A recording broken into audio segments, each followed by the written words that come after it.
Hello, good evening, and a very warm welcome to Rangers Radio.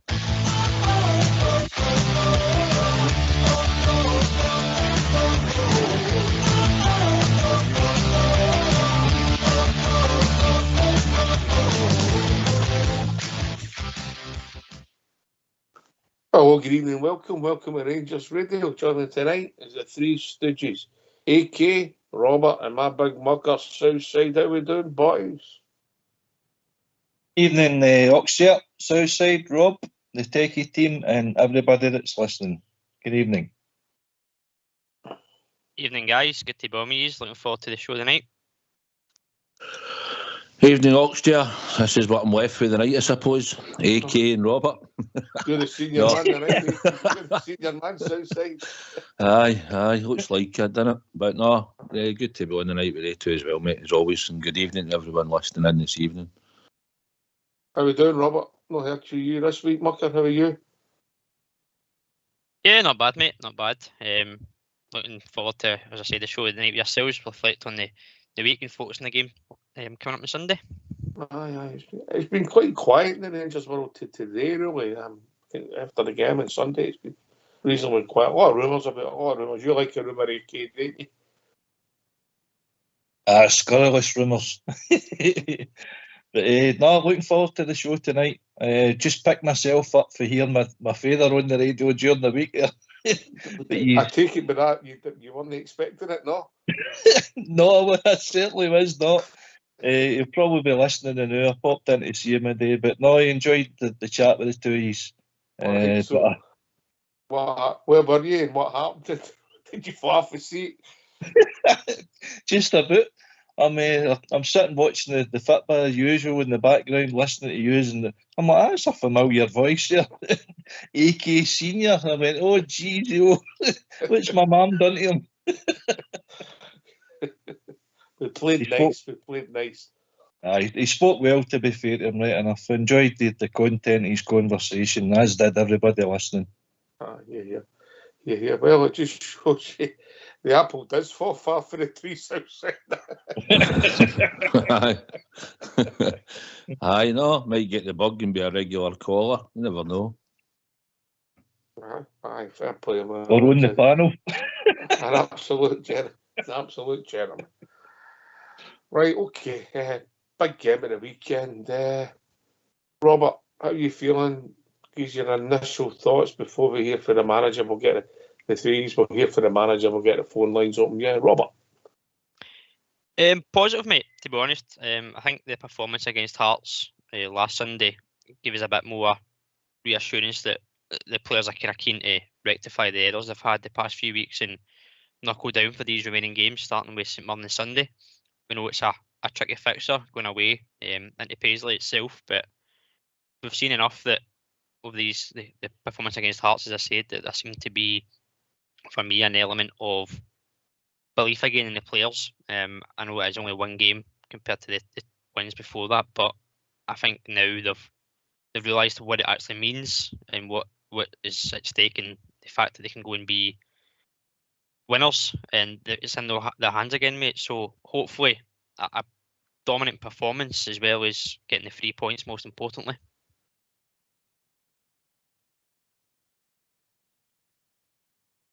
Obviously, it's all about winning, but we want a performance and we want goals, if we're honest.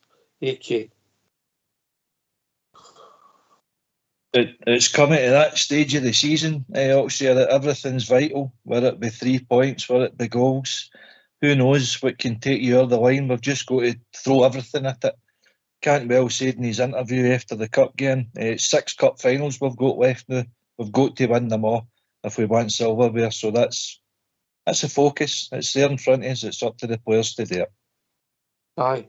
And Southside, it's time to get right behind the team, innit? Right behind the team. Yeah, we can pick faults. Yeah, we can criticise this one. Yeah, we might think he's not good enough. Yeah, we think we can get better. It's time to park on that and let's just get right behind our team. Everything from everyone. Everything from everyone, know what I mean? That's what it's got to be on Sunday.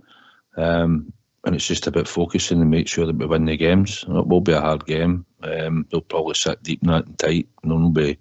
It's not like going to Easter Road where they want to come out and try and play against us. Stephen Robertson will probably set them up tight and always organised.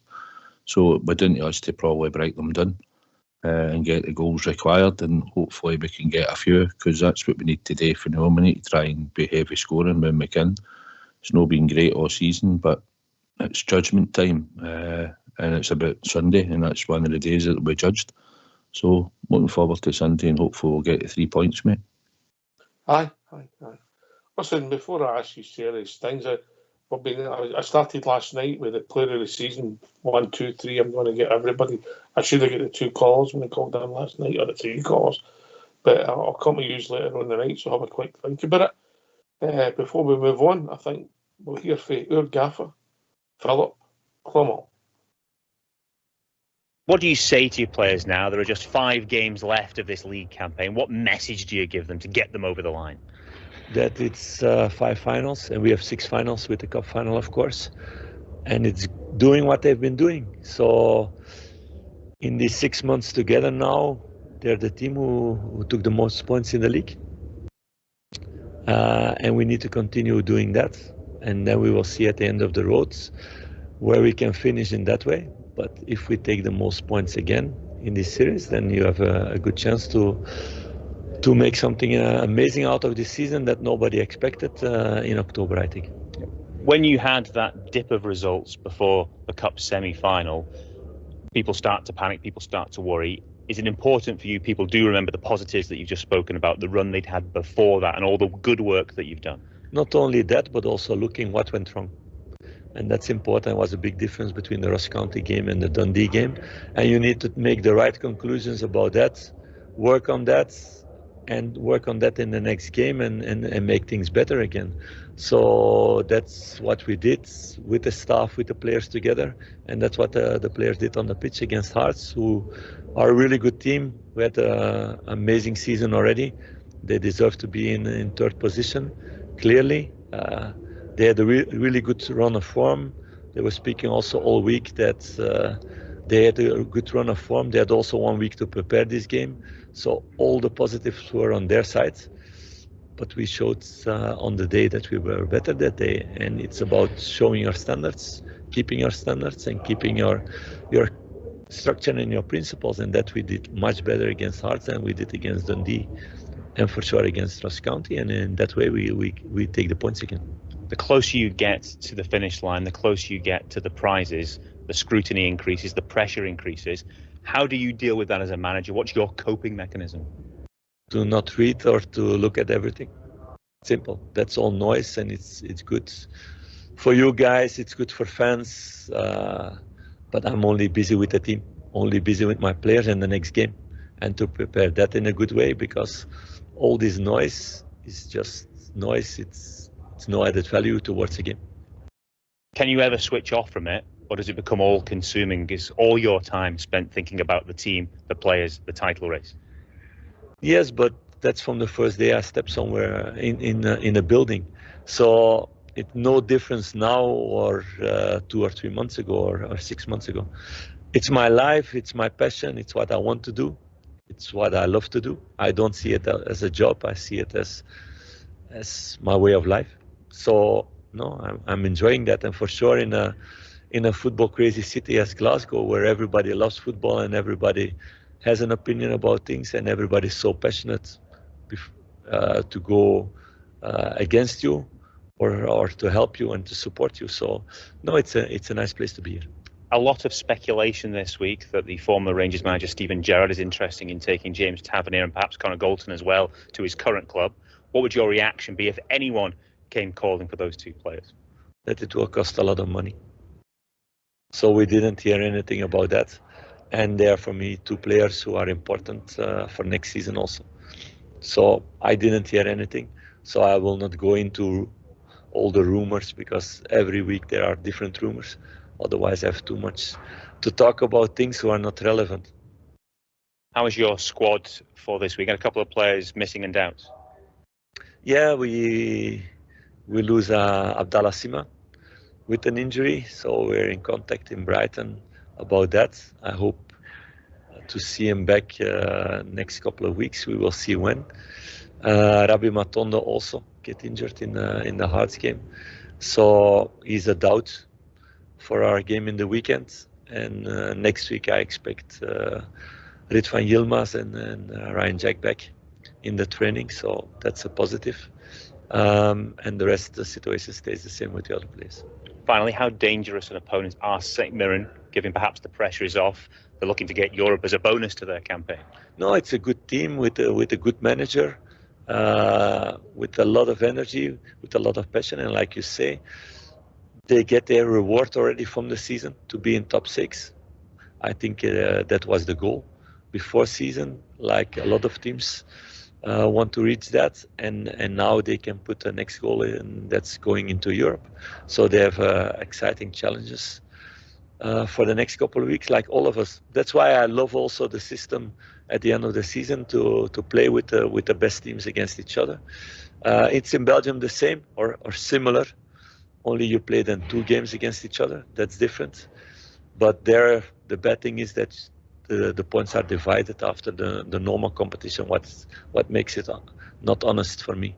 So in that way, it's a good system, and I think all the fans want also that the best teams compete against each other. Well, thanks for that, Fox. Well, back, gentlemen. Yep. Yeah, so we'll start for last week's game. Obviously, Seaman went half injured, which is if he's out for minimum a couple of weeks. Potentially, we might not see him again in a blue jersey, or we might not see him this season. Matondo got injured. I must have missed that one. And then on a positive note, Southside, Ryan Jack and Ridvan should be back in the grass next week, maybe pushing for a game the following weekend. So, pluses and minuses as it's been all season. Southside. Aye, same as a blow. Saying probably 2 weeks, but you never know how that will develop. Matondo's one was a tackle that he get crunched in just outside the area when we took the free kick to have. Oh, so that's the one he referred to. I remember took an out there. But I looked at a hefty challenge, but no, so he's a doubt. And I suppose the other, just Jack coming back and Ridvan's positive anyway. We've just got to look at that. But the most important thing is the players that's selected on Sundays, but we've got to go with. But Seamus, I'd like to hope it's not going to be too bad, but we'll wait and see on that one as usual, innit? Mm-hmm. Aye, obviously he's been out for mostly this year, Robert. Not the season, this calendar year, but he brings something different. He does, mate. It's a different kind of versatile winger we've got, and he's obviously contributed very well. Was it 16 goals he's got with us this season? So it was a big loss at the time he was injured, and then you've seen when he came on against Celtic, the impact he had on straight away. It's unfortunate he's got injured. Hopefully we do see him again this season, but as Southside says, you don't know how it develops. These 2 weeks turn into maybe longer, depending on the severity of the injury.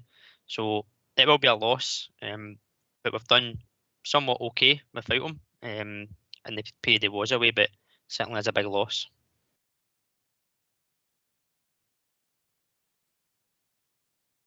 Okay. I echo the comments of both Robin and Southside there. It's disappointing news to say the least about Seema. I think Mesty's realised that. I think he realised it himself when he came off so early in the game. It was one of them, we've seen it happen so many times. We came our roof coming back too early, and they know themselves, their bodies kind of letting them down a wee bit, but he's got to think he's kind of long term. His career, unfortunately, it's not going to be beneficial to us. If we do see him again, then fine. But I've got a feeling we might know, because the games are going to come thick and fast, and Brighton's his parent club. I think Clement spoke about they're going to consult with Brighton what they want to do for his recuperation. But we've got to go with what we've got, and hopefully it's good enough to get the wins we're looking for. Mm-hmm. Mm-hmm. Aye, and obviously the other big part of the interview, he just touched briefly on the rumours and the speculation concerning Conor Golson and James Tavernier. And rightly, he answered it proper for me, and like a manager should. Yeah, I've not heard in. I've not heard in. If anybody wants them, it'll cost you a few quid. Decent answer, AK. Aye, well, they're contracted to us for another couple of years, 2026, I believe the two of them are. And they're on a fair wage, so if anybody wants them, they need to be buying out their contract, I think, first and foremost. I still think Tavernier's an asset for us. I mean, his stats, his numbers prove it. Connor Golson's age are going against the two of them. If we can offload them for some money and it helps the manager with his recruitment to rebuild the team, then I'm all for that, mate. Definitely. It's simple for me. If there's an offer, the players want to go and they're happy, that's it. End of. You move on. Southside. Aye, 100%. If the money comes in and they want to go, or it's a good offer that we can't turn down, then we'll take it, I suppose. I think you answered it the way you expected them to answer it, and leave it at that. And I don't honestly think Gerrard's in for them anyway, to be honest. I just can't see it, mate. But time will tell, I suppose, like everything. What are you thinking, Robert? It's that time of year, mate. You're going to get the speculation and rumours, but every player has their value. And as AK and Southside have said, if the money comes in that we can't refuse and we can't say no to, then a deal's a deal. You take it and you move on. Mm-hmm. We've all said that they've had the criticisms, so ultimately it's two players who are probably going to be speculated between now and the end of the window, and until their contracts are running out at Rangers as well, if they're still here beyond the window. But it's all speculation, mate. But it gets you talking, gets you thinking. All right.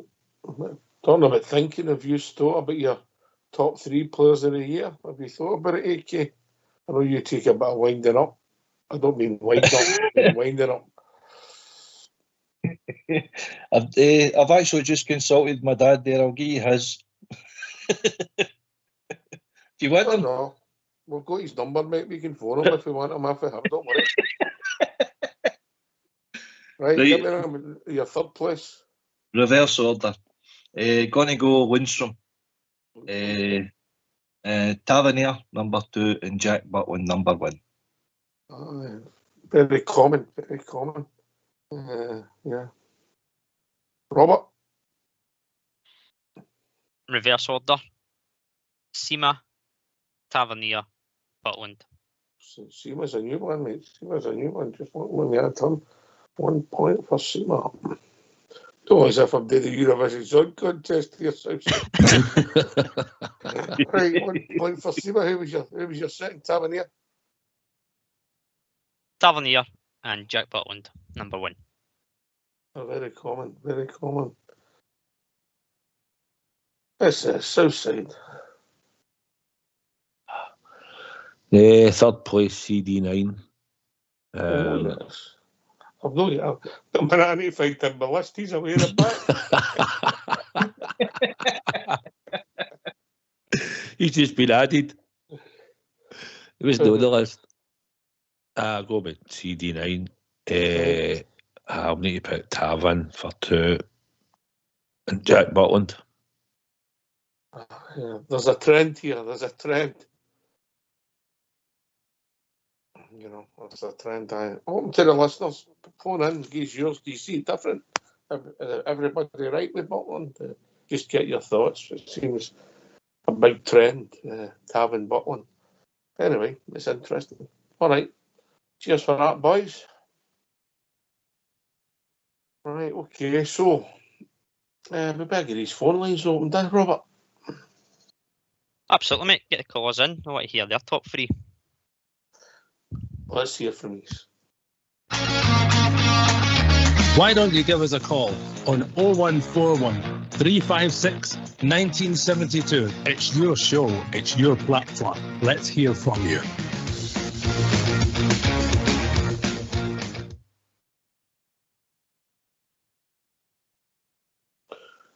Big Butland, Big Butland. Right, okay, now that have you thought about how you'd line us up tomorrow, the talking point, I imagine, AK will be whether Golson comes back in. What's your thinking? What's your rationale? Aye, it's going to be a quandary for the gaffer. Personally, I spoke about it the other night. GB gave us the opportunity to say that I would stick with the same back line, to be honest with you. But I've got a feeling that Clement will bring in Golson and drop Suter. But I think Balogun deserves to stay in there. But we'll soon find out. Aye. So, say, what do you think will happen? And would you do the same? Well, if you go with what the manager said, he rested him, and he was wanting to rest him, but he rested him for a semi-final, which was a massive game.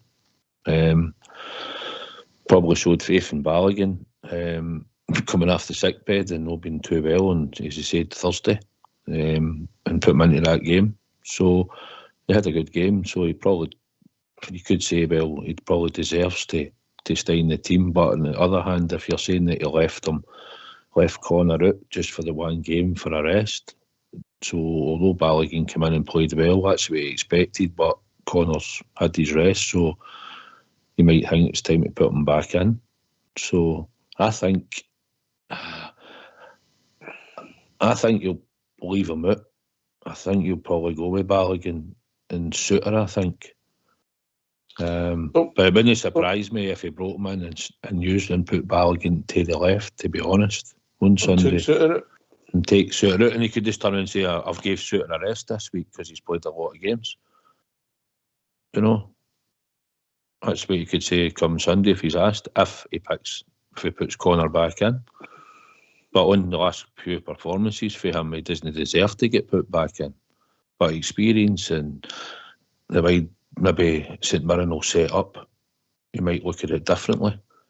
But I think Balogun's good for aerial, coming in against us, and I think he's good in the other end in the box. He can get up there and get a head on the ball. So, but interesting also, a dilemma for him.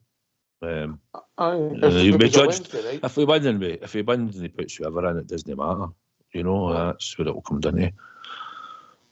If it was a Wednesday night game, I think you'd have took Balogun out and put Suter back in, because Balogun's maybe even further down the line in his career than Connor, Robert. But if you base it on last week's game, anything that happens to Balogun's a bit of a liberty if you just base it on last week's game, because he played well.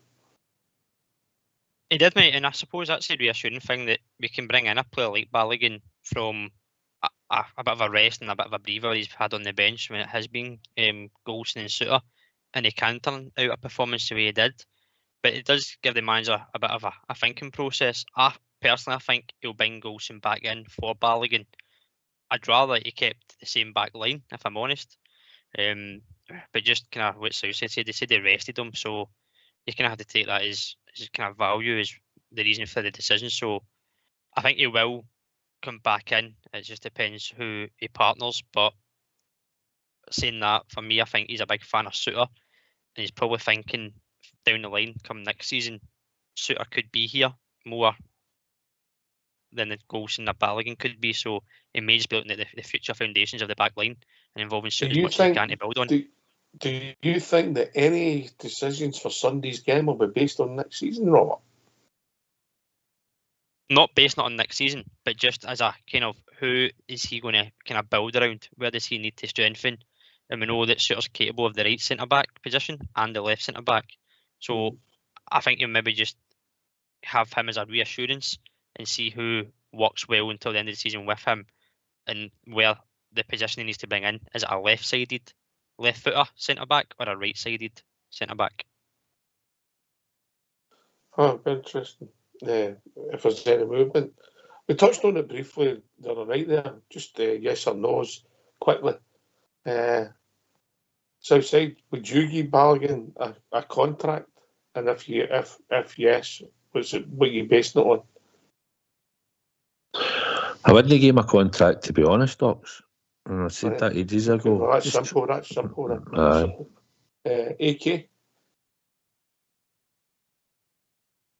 Sorry, I was getting caught up there. What was the question, Ox?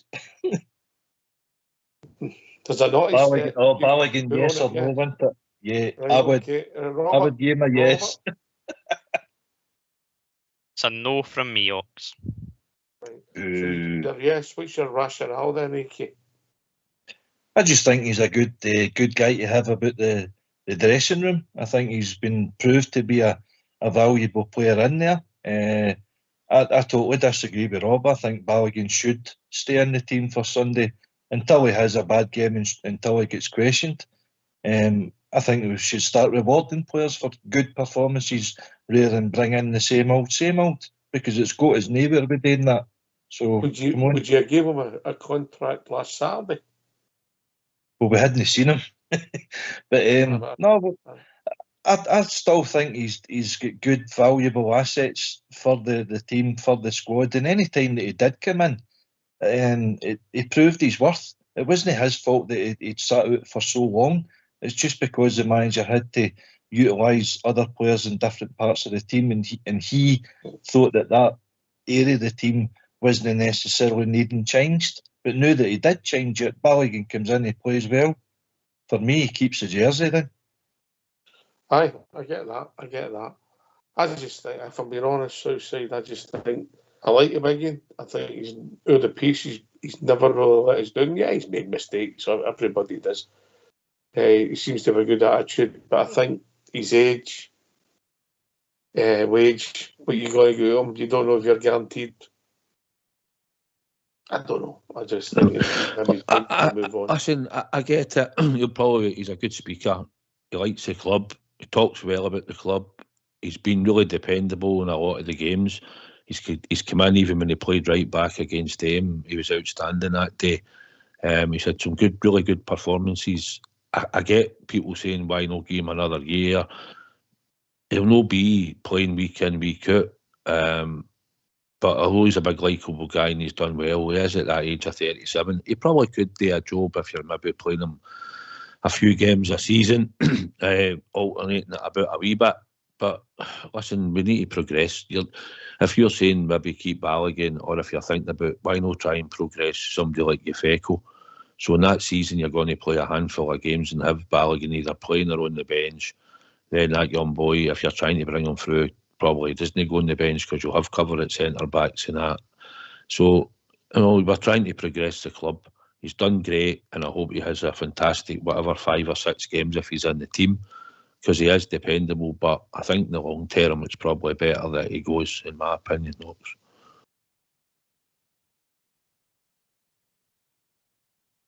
Right to reply, AK? No, listen, everybody's got it, but nobody's right, nobody's wrong for me. But I just see the situation we had a couple of years ago when we missed Golson.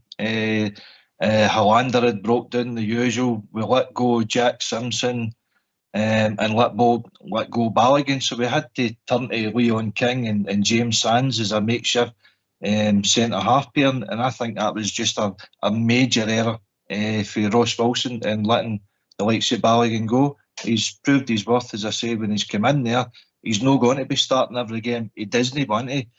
He's not out of the club to do that anyway, but he's on a low kind of budget wage compared to Connor Golson, and I think he's a good guy to have for that backup just in case we need him. All right, fair enough. Interesting shout, Panju. I like the big. I just think we've got to start building, and there's no room for centering. And I don't think you'd have given him a contract last Saturday. There you go.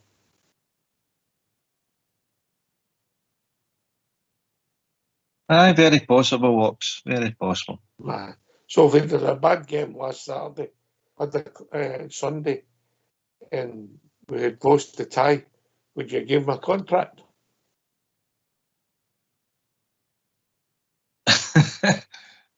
Nah, probably no. But So you're basing it on one game. Interesting. Southside. Aye, it's the same when people were screaming for the heavens for John Lundstrom a contract, and then suddenly he goes back to the old ways and it doesn't look as sharp or as good and no on fire or the best on earth, and then it's suddenly he's not getting a contract now. No, you're judged on performance. and that's what it is. But listen, he's a good big player. He's dependable. If the club want to give him a contract and it's low maintenance and that, and he will come in and play from time to time, then there is sense to do it, because he has got good experience and he talks well about the club. And he has a great, by all accounts, he's a good professional, still playing at that age, Ox, you know. So that's what it'll be. It'll be up to the club and the manager. Plus, he brings a bit of experience, but we've got to move on. We've got to evolve the club, you know. If people are screaming like Tav's got to go, Golson's got to go, and they've got Borner going, well, Balogun was part of that squad and all a fair way back then, and we've still got them playing at our club. So it's time to evolve it in time. But listen, it'll make sense if it makes sense for the club and him. And I think he will be a good he will be a good professional. He will probably be all right. But you know, like Ox, another year down the line, sans a time wait for no man in the old legs and that, you know. But we'll see. Talking about experience, we've got somebody with a buggy. We'll be joined by AK Senior. Evening, AK. Good evening, Oxford and Robert, and imagine calling my son AK. And good evening, Alec, on Southside. Evening, Dad. This is turned into the Waltons. Put my mum on. Aye, I'll put your mum on. What's on your mind? Well, I phoned in, as you know, I'm a wee vintage of a Rangers supporter of a certain age, so this might take a wee while, but Alec gave me a Rangers book for the 77-78 treble season, and I was reading it. We used 20 players to win the league that year, and John Gregg was the lowest at 28 appearances out of 36. There were only 10 teams. Colin Jackson was the most with 35 appearances, and that was two goalkeepers. Peter McCloy was in 14 and Stuart Kennedy was in 22 appearances. So basically we didn't run squads in the days, it was reserves, right? Now, what is the first rule of business? The first rule of business is to have certainty, and I blame the SPL and the SPFL, knew that, professional mob, for ruining Scottish football. Southside asked the other night there about the opinion of Scottish football. Now, see if you think about it. I'm the Aberdeen chairman in 1978. I've got a Premier League of 10 teams. So I've got 18 home games. And that's it. I know that it's going to be there. I've got the League Cup and I've got the Scottish Cup and I've got replays. So if I can draw Celtic or Rangers at Parkhead or Ibrox, I can get a draw and bring them back to Pretoria and get 2 gates. So he knows roughly the money he's got coming in and the money he's got going out, right? But then they're hot with bombshells as the years pass on. No chronological order, but the first one is obviously the Bosman ruling. So you're chairman of Aberdeen and you look at the Bosman ruling, and all of a sudden you're running a reserve team, and guys are going, oh, I'm not signing a 5 or 6 or 7 year contract. My agent tells me he'll get me a club. So they've got to deal with the Bosman. Again, it's a cost to the club. Then we move on, and unfortunately, because of disasters, we get the Taylor report, and the clubs had to fund money to build other stadiums, including Rangers, but we were way ahead of the curveball in that one with Wally Waddle. But they had to cut back again on players and on wages. And again, you're the Aberdeen chairman, you're looking at the finances. I think they were the first all-seated stadium in Britain before the Taylor yes, report. They were. Aye, they put down red planks and screwed them together. You're right. And then we move on to the transfer windows, which was a big blow for chairmans, because basically, like every other club, go to do your business in the summer, because we all know how bad the January one is. And the SPL and the SPFL sat in their horns and didn't help the clubs. What about the sporting and tech history with Aberdeen getting relegated? No, we can't let Aberdeen go down. Falkers hasn't seen it. We'll keep them in the first division and we'll keep Aberdeen in the Premier League. Self-interest again. But then the real blow that they actually, and self-inflicted on themselves, was a split. The split is the worst thing that ever harmed to Premier League football. And the reason being, I said at the start, business needs certainty. They need to know where their money's coming from. So you're the chairman of Aberdeen in January, and they come in for Mayoski, and you're going, do I sell or do I no sell? And I've heard that umpteen times on your programme. They say they'll no sell to us, they'll no sell to the Rangers. It's no that. You're Aberdeen chairman. You've got 5 games after the split. You don't know if you're in the top 6 or the bottom 6. So you keep your best player to try and get to the top 6, because you know you'll play against Rangers and Celtic. You also know you'll get at least one home game against them. You'll not get 2 home games against them. But it comes down to finance. So he's sitting there saying, if I take the gamble and I sell my best player, I might end up in the bottom split. And look what happened this year. Aberdeen, Mull, Hibs in the bottom split. No replays in cups anymore, done away with. They couldn't run a Menage, the Scottish Professional Football League. They sit in their horns and they allow the clubs to basically just wither away in the vine. And it's only, we talked the other night there about Rangers and Celtic have drew to 12,000, 20,000 crowds to 15,000, 60,000. But the other clubs have died. Why have they died? Because there's no certainty of finance in football. That's only my opinion. And when you say there'll no sell to us, I think that's the reason there'll no sell to us. A lot of good stuff in there. Can I just ask you a quick question? What's your view on the 4 times a season in the league before I take the point from the panel? The 4 times a season is monotonous, isn't it? I mean, let's face it. I agree. Yeah, Southside, I think, said the other night there, you draw them on the Saturday in the league, and then the following Saturday you're playing them in the cup, same team. They're Hearts. We'll play them 5 times this year. Aberdeen, because the League Cup final, we'll play them 5 times. Celtic, we'll play them 5 times because of the Scottish Cup final. It's monotonous for the fans. And that was why the Old Firm game was the biggest game in the season. You had it twice a year. And then, obviously, if you drew each other in the cups. The Jock Stein was the big mover when it was the 18 team. Celtic were obviously winning their 9 in a row, and they decided there was meaningless games after a certain time, that like the 17 doing on to the 14 teams, 7 teams had nothing to play with. It was just the top 6 and maybe the bottom 3 or 4 that were fighting against relegation. But in actual fact, we had a lot of good teams. Remember, Aberdeen bought Steve Archibald to Clyde, and he became a Barcelona player. So we had a lot of good players in the bottom leagues, but now what do you get in the bottom leagues? Because they've no money, they've no finance. They can't. They bring young boys on as best they can, but if it's possible, I would even go back to the 10 Premier League with the 4, fair enough, but that's a split to me that's killing the league. Yeah, all right. I get that. I'm not a fan of the splitting either. Some great points there. Just for Keith Hamilton on Facebook. Keith, we've lost 1 game with Leon Balogun playing this season.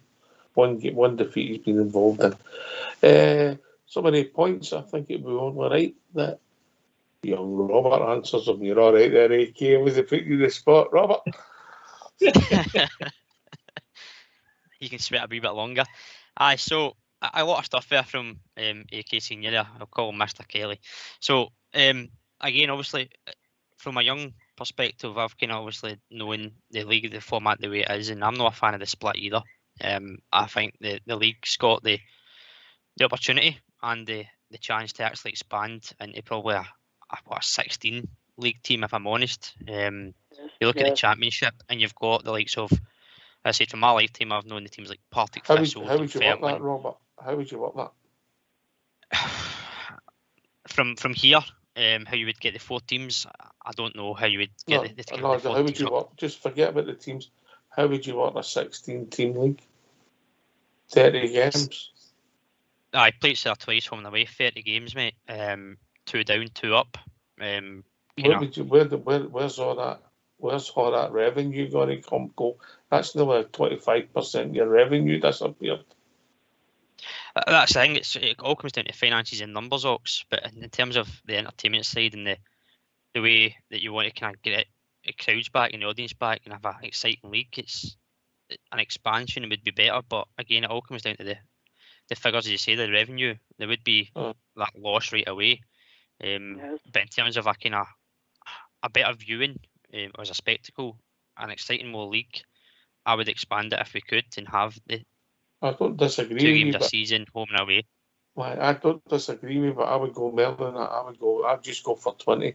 Have standards, go for 20 and make it, you still stay at 38. But that's just me. Southside. They'll never go for 20, but if he had 20, and what AK Senior was saying was, see some of the teams we're talking about, say for instance like Airdrie, Partick Thistle, Dunfermline, they'll probably get a chance that they can grow some youngsters in that league if it's a 20-team league, because if you get enough points, it's only one down and maybe one playoff to come up. Because, like, to be honest, if you put 20 teams in that league, you'll not be much left to put in the other league. It'll be virtually him. We'll go 42 teams, isn't we? So, but I think it would let other teams have a chance to play younger players, and they wouldn't be throttled with the fear of relegation. The same as you're talking about Aberdeen there. Aberdeen's going to lose financial amount of money for not making the top 6 at all. But it's down to them to grow players and promote their club, and they're paying for the cost of certain managers and all. Mr. Kelly, as you're talking about as well, who have had in the last few years, and they've not really done a proper manager. But I don't really care about Aberdeen, but I'm quite happy they never made it, to be honest. And the fact that Hibs didn't make it either makes it even better. Well, but it's their own fault. It's their own fault. Let's say Hibernian, but you don't like them. I know, they're an mob. But see, at the end of the day, it's all self-inflicted. You know, they'll know fill out their stadiums. Their fans, their own fans, will not even go and support their own team. You know, they'll not even go to watch them and try and fill it out when we're in town in Edinburgh. They'll not do it. Hearts have done pretty well, I think, with what they've done with their support, and they're more or less filling their stadium. The only problem is they've cut a bit of the allocation for all the supporters, when they're still getting empty bits in their ground, but they've at least sort of more or less sold theirs out up to more or less their capacity. But the rest of them, Motherwell and all that, you mean, you've heard them, they're trying to promote youngsters to play, but like you say, the league's fearful. If they have a few injuries and they don't have the resources, then they're fearful that they're trying to get in the top 6. I think when they started this, they had it doing as it was us and them, and then it would probably just be the usual Aberdeen, it would have been Dundee United, Hibs and Hearts.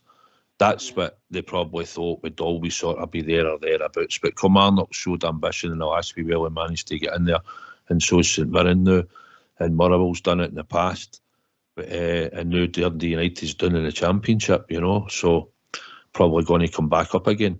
But no, it needs a change. It needs to get away from 4 games a season. But Sky, I don't know what they'll want if they'd want to go with that either, to be honest, making that a 20-team league. And then obviously the financials for that would be a lot less for certain clubs when they'll not have us coming twice a season to their stadium. I think they've cut that. They're beginning to cut that those off, mate, when they're not getting any tickets away. Or yeah. They do, mate. Aye, they do. But they seem happy to do it. Bizarrely. Who was it just announced a £3 million loss? Who was that? Was it Motherwell? Oh, Dundee. Dundee. Aye, man, Dundee. And their ground's empty and their pitch is full of water. AK, in you come. Play nice. Good evening, Dad. Good point. Where do you start? The only thing that I would say about, well, you know more than me, right enough, but we're bending our backwards to appease Sky, right? And basically the money that we're getting paid as clubs is a pittance compared to the rest of the leagues across Europe. So we're not going to compete with the money that we're getting. So we're going to self-generate it. So that's where I think the self-interest is coming from. But the self-interest is also killing a lot of clubs. In Southside, Austria, you've said it yourself, every away ground that we go to, they're cutting our allocation. They don't want us. They pretend they don't want us, but they need the blue pound. They need Celtic supporters to fill their ground as well, because they don't have the Rangers supporters. So I think we maybe take a chance and say, no, listen, we need to restructure the whole of Scottish football to suit the Scottish clubs. Go for your 20-team league if that's what you need.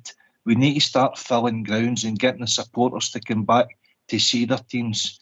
As it is, it's a cutthroat league, because clubs are petrified to dip out their top six, to get relegated out of the SPFL top league, and to go into the championship. And then we start losing the progress of youngsters, is what you've indicated, Southside. We're not seeing the youngsters coming through with any club. We're actually going to clubs down south or across Europe, trying to get that so-called diamond that we're looking for. And we're probably paying above the odds in what we're doing, but we're losing our own youngsters as a result of that. So I think Sky is dictating to us far too much, and we're getting paid a pittance. If you win a treble in Scotland, I think it's a total of like 5.2 million or something. Whereas the Bolton Club in English Premier League, Bournemouth, for example, they're getting like £150 million, and then a £90 windfall. It's different stratosphere financially. So I think we really need to be looking at what's the benefit for us, Scottish football in a whole, and clubs really need to start putting their big boy pants on and giving clubs their proper allocation to go and watch football, to fill the grounds, and hopefully then we can generate money to put back into youth. I'll come in, and I'm slightly away from the subject. FIFA and UEFA, as you know, over the years have developed the World Cup and the Champions League to such an extent, it's incredible. The SFA and the Scottish League, we're now facing the new expanded Champions League next season, Europa, the conference, right? They know all the dates. I'm talking about our authorities, the SPFL. They know all the dates. They know the international dates breaks. They know if we're going to have a winter break, hopefully, because they're meant to be running the game properly. My bugbear is, and I'll use Celtic as an example, if they're playing the Champions League on the Tuesday and the Wednesday, the Saturday game for them should be a home game. Even if it's Rangers or whoever's representing, it should be a home game. No a game away up to Dingwall to play Ross County. The Europa League on the Thursday and then the Europa Conference League, if Rangers are playing in it, the Saturday game or the Sunday game should be a home game. They shouldn't have to travel to Turkey or wherever we're travelling and come back and then another away trip to Aberdeen. The structure of Scottish football has got to look after the clubs that are in Europe. And I believe this year Eindhoven, the Dutch, cancelled the Eindhoven game before they played Rangers to give them a slight advantage. They really need to look at a modern Scottish football game, right? The lad Robert said about 30 game played. If they have the 30 league games, then they've got to somehow or other get another 6. Whether that's a revamped League Cup with sections before the big boys. I think they do the sections this season, didn't they? Before the big boys come into it. And they can make up. And Rangers and Celtic and the Premier League teams, they've got Europe. No, the Premier League teams. But again, they can look at Hingway. Because I think 20 teams is a bit ambitious and it'll not happen. I agree. I know it's ambitious, but it's only why you don't affect revenue. But Sky are no, as I think every one of you have said, they're going to look for the 4 Celtic Rangers games.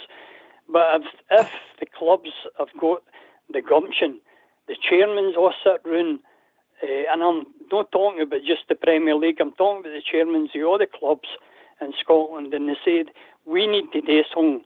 Well, it's a dying art. As I said, when I was going to the football, the clubs like Motherwell and Dunfermline would play regularly in front of... Here's a start for you. Yeah. In Europe, there's more people watch Scotland. More people watch football in Scotland per head of population Yes, than anywhere else. I know that. Yes, I know the per capita, we're really a football mad country. But at the end of the day, it's finance I'm talking about. And as I said, when I started, business needs clarity. They need certainty. A chairman's got to sit down at the start of the season, even the Rangers and the Celtic. You've always heard them saying Europe's a bonus. But they know how crucial Champions League football is to finance Celtic and Rangers. That's a big part. I still think the SPFL, whether it's Doncaster or whether it's other people, to me they've failed Scottish football over the last 35, 40 years. I don't think you'll get any arguments for anybody on here. Put your hands up if you agree with that. Unanimous. South side.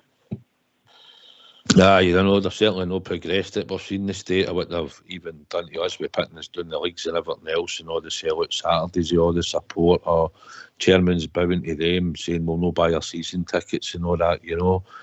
And they've no promoted the game. You don't see the game getting promoted. It just seems to be the same old. The only thing that sort of moves about is them in the background. You know, they all seem to get jobs.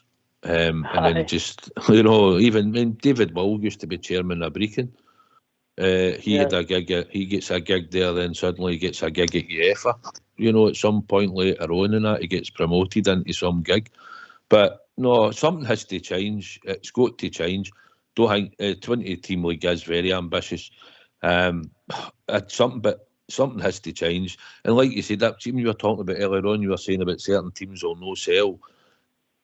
I think certain teams will sell, like we said. See if Majowski, or so I'll ask you this, see if we seriously wanted him, right, and Aberdeen turn around and say, right, okay, it's £4.5 million, right, for instance. Yep. Why would we not pay it? Because we're paying £4.5 million for Dessers, we paid £4 million for Lammers, and allegedly we're supposedly paying close to £6 million for Danilo.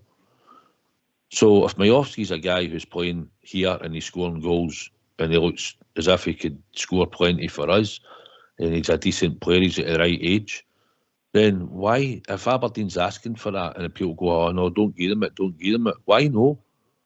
If that's what they're asking for him, then they will probably sell if we agree to pay the money. And if you think £4.5 million's a good bit of business, then going and buying somebody for a foreign country, bring them in like Dessers, and thinking, well, we'll take a chance. I'm just saying, he's been relatively successful because he's got 19 goals, but in competitions. But I think if we judged the two of them, I think we would say probably Majowski, although he's at Aberdeen, looks technically the better player. Yes, but what I was saying, Southwest wasn't it? If Aberdeen, or for that matter, if Rangers get money talks, doesn't it? The player will go. But what I'm saying is, as a chairman of a club, you've got to weigh up where your club's going to be at the end of May. Are you going to be financially successful if you hold on to a player? Obviously, if Majowski is worth, say he's worth $3 million, and Aberdeen get $4.5, $5 million, it's great business. And any club is going to take that deal. I'm not saying that they'll know, but in my opinion, they're not keen to sell. See, years ago, when you didn't have the transfer window, Rangers and Celtic or whatever, a player would get a broken leg, they would just go out and buy another player. Like Colin Steen coming for Hibs, no problem. The money's right. Hibs had youngsters. They sold Peter Cormack to Liverpool because it was a selling club. And that was the way they survived with their finances. But now modern day football, with these closed windows, it's so tight. And as we all know, the January window it's just a disaster. If they don't start selling in January the 5th, all of a sudden it's January the 20th before the sale, and you sell your player, you've got 10 days to try and get another player in. And Rangers have been caught out, you know. I think if somebody challenged the transfer window, you might find it's illegal, because it must, if you accept that transfers in football are legal, it must be a constraint of trade, because it can affect your revenue. A great point. Great point. Robert, different generations are seeing the same thing. Similar. One thing they don't seem to ever look at in Scotland is the customer, do they? The season ticket holders. Only once have I ever known them to be asked about anything in the game. No, they've not, mate. And football for me is nothing without supporters. You've seen it during the COVID years where we were playing behind closed doors. It didn't feel right. It just, the clubs were losing money left, right, and centre. So for me, you need the fans, and I think that is important that the clubs, the governing bodies, the TV, they all listen to the fans.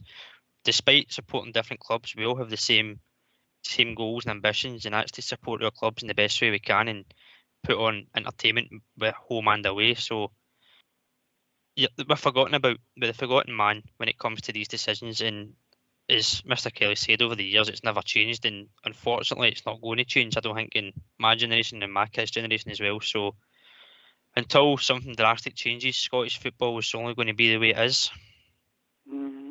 Man. It's root and branch. I don't know what that is, but changing the league setup and getting rid of the split would be a good start, Mr. Kelly. Would that, yes. But as I say, we've got to also try and help the clubs in Europe, because the coefficient is really very, very important to any country. But if we can get 2 teams in the Champions League, then we generate so much money, and we know who the 2 teams will be, unfortunately. I would love that Aberdeen, Hearts, Hibs and Motherwell could compete with Celtic and Rangers, but we know it's not going to happen. It just isn't going to happen. But then we can get the coefficient in Europa League up if the authorities help the teams, instead of sending them to stupid long journeys after coming home for Europe. The players are tired, and then they've got to go away up a journey and play a hard league game. It really beggars belief. It wouldn't happen. It wouldn't happen that a team would play on a Saturday before they went to a European final, and then after that European final they play the Saturday morning again, and then the following What did they do with us at Manchester in 2008? No, that would never happen, would it? That would never happen. Oh, it would never happen, but it did happen. Yeah, I remember when that flu was out and all the flu epidemic, and we were playing Hibs at the time, Easter Road. And we had to put players on the park. It still affects a flu to field a team, because we couldn't get we had enough players, but for some reason they couldn't postpone the game. You couldn't extend a season because of a tour of Japan one time. It never happened either. No. Right, get yourself on mute, people. It's time to have a tune.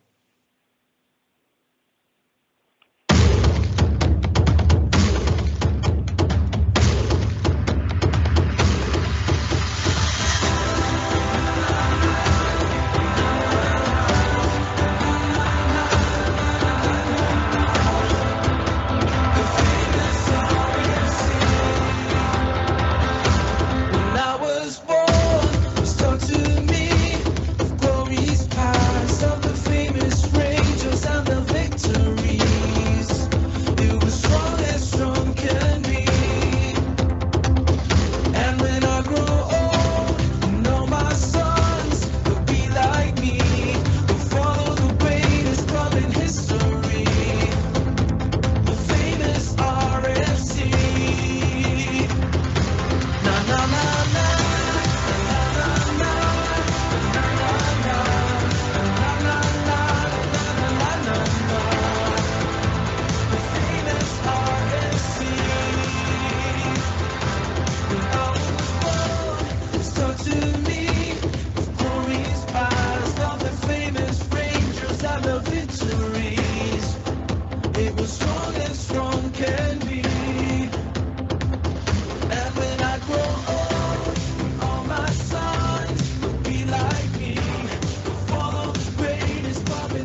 na na na na na na na na.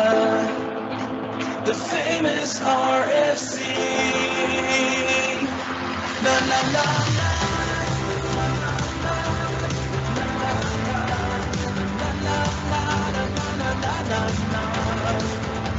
The famous RFC. Na na na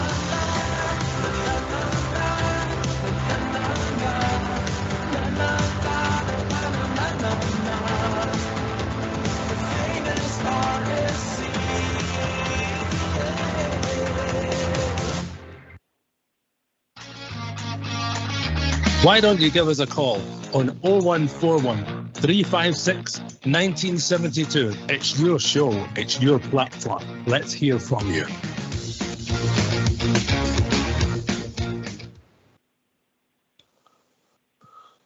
Right, gentlemen. Mr. Kelly, come back to this season. Give us your 3 top players of the season so far. Have we got 3 top players? That's because the rotation for Clermont has been absolutely ridiculous, to be truthful. I'm always a great believer on who's your best 11. And I know injuries are obviously totally devastated it, but your top one has definitely got to be Butland. But after that, Alec will tell you, I'm not a great lover of Taverner, Golston, Barachitz, Lumsden. To me, they're all losers. It's a shame to say that, and a player wearing a Rangers jersey, but they are not. They're not winners mentally. You'd have to go with Big Seema. He's a tremendous big player.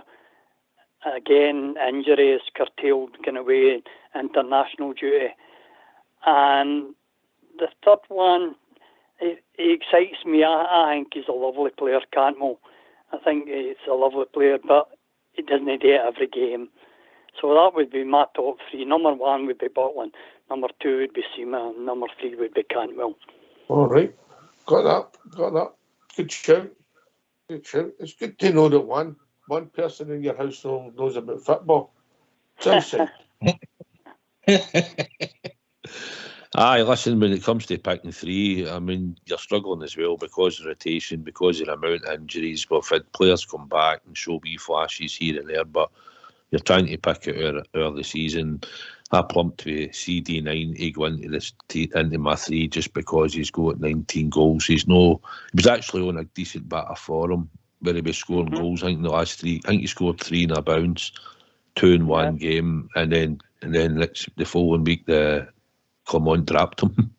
And I was like, what are you doing that for? He was scoring, but obviously it's down to maybe just I can't afford to have him injured because the players are now dropping out, as we heard earlier. Matondo's now out, and now we've got Seema out, so we're having to sort of keep players in. And fair play to Dessers, he's been pretty robust and he's turned up and played when he's been asked, so you can't say that he's really been out injured. He's just not played every game under Clermont. And like you say, the ever-present Tav, Golston and Lundstrom. I put Tav in mine just because his goals, and I thought for a wee spell there when Clermont first came in, Tav got his mojo back a bit and I thought he was playing pretty well. So that's why I just stuck him in. I think Butland, I've had him number 1. I think he's been the most assured and most confident. And he's been at fault for 1 or 2, but listen, if you can say your goal, he's maybe been at fault for 1 or 2, but we've got 6 massive games coming up, and this is when you're judged as well, and he will be tested, so hopefully he'll stand up and be one of these big players that will prove that he is going to be our player of the season, and come along with him being player of the season, we'll get the silverware. Yes. Robert, have you got to think about your full team's going to be for tomorrow, mate? You still got Stirling at left back. Have you thought about it? I had a quick think, mate, there during the tune. I was thinking, if we talked about earlier on, Golston, Balogun, that kind of mix up.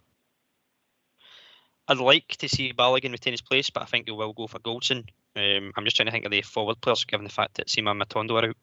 Just thinking who's going to play there. Not quite yet, mate. Come back to me. What have you been doing all day? Busy man. Busy man. I don't know. I've got stuff on my phone that will counteract that argument. Cutting edge report. AK, you're a man of leisure. So you must have done. Well, you could say that. I work with the council. You're the sick one than anybody I've ever known. My dad taught me everything he knows. Oh, I'm sure he never done that for stubbing his toe. Oh no! No, I done my homework earlier there. I'm going to Butland, Tavernier, Balogun, Suter, Sterling. I'm going to go with the same back. But I think 4-1-4-1. I'm setting this up to fit these players in. Lundstrom, Diamondi, Raskin, Cantwell, McCausland, and Dessers. Can I ask you, you're listening for Raskin appeal? Because we're struggling for a forward line there. And if I remember right, the last time we played at St Mirren, Raskin had a cracking game that day. And I just think he might have the bit between his teeth. This is a game that's going to be physical. You're going to have to win battles everywhere on the park. I think the likes of Asima coming onto that park, Silva coming onto that park is just going to be a man short. So I would rather have Raskin snapping at people's heels and winning the ball back. And I think he actually plays an advanced role with the Belgium under-21, so he could be that kind of link-up guy there if you gave him the opportunity. I don't think it's going to be a game with a lot of width or a lot of skill. It's just going to be one of the, sleeves rolled up, move away with a 1-0. I don't think that park gives you a lot of what the UK, does it? No, well, Dessers come up with the winner the last time. If I remember right, it was a stinking game. We won 1-0, a swirly, dry park, and I think it's going to be one of the games where attitude and application wins the day. Right. I think the majority of UK's team will play Southside, but there's a couple of talking points in there. What's your perspective? Aye, listen, we're saying players need to step up and come in, and if they're getting a chance to come in, they come in. And if he thinks that Raskin could appear, aye, but I don't see it. I think he'll make the bench again.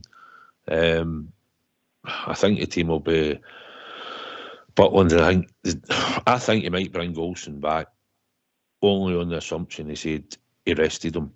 And that's my only assumption. I don't think he deserves to come back in for the game. I think Balogun showed enough. Suter could be the fall guy should he come back in. Then again, you could look at it and say Balogun done a job, and that's it. He's back out. It's horses for courses, and this is his team, and he might just stick with Suter and goals. And so, but I would have Balogun, I would have Suter, and I would have Sterling, because I don't have got another option at left back. And I would certainly have Diamandi and Lundstrom in the middle. Up at if Cantwell is a 10, Dessers is a 9.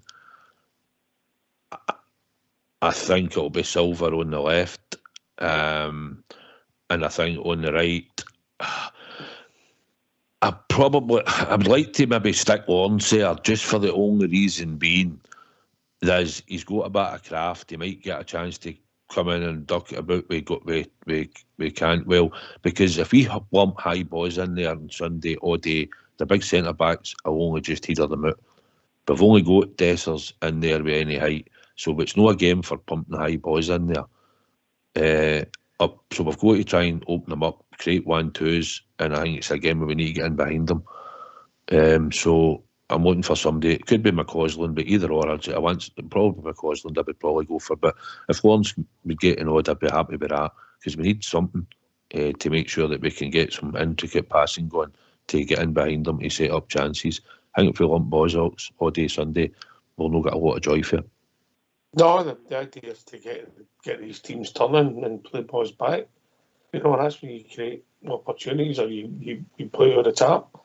If you just float the balls in, they'll mop that up most of the day, mate. Most of the day, that's their strengths. Most of the teams we play against.